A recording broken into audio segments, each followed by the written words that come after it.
ঝগড়া তো হবেই, দাম্পত্য জীবনের মজাটাই তো এখানে। কখনো ঝগড়া, কখনো আনন্দ, একটু বৃষ্টি, একটু রোদ, একটু হাসি, একটু কান্না, ভালো লাগা ভালোবাসা শেয়ার করে নেয়া, মিলেমিশে একাকার হয়ে যাওয়া, ঠিক কিনা? তো আল্লাহর হাবিব সাল্লাল্লাহু আলাইহি ওয়াসাল্লামের সাথে আম্মা জান আয়েশার ঝগড়া হতো। তো একদিন ঝগড়া হয়ে দুইজন রেগে আসছে। খবরদার দুইজন রেগে থাকবেন না, একজন রাগলে আরেকজন থেমে যাবেন, কারণ এই ছোট্ট ঝগড়া থেকে এটা অনেক সময় বিচ্ছেদের দিকে গড়ায়। আমার প্রিয় ফরিদপুরবাসী, ভাবি রেগে গেলে আপনি রাইগেন না, ওই দিন আপনি একটু ঠান্ডা থাকেন।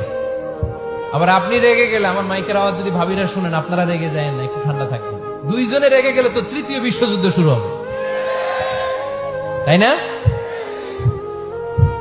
একজন রেগে গেলে আরেকজন ঠান্ডা, কারণ এই সামান্য ঝগড়া থেকে ইগোর কারণে এটা বিচ্ছেদ আর ডিভোর্স পর্যন্ত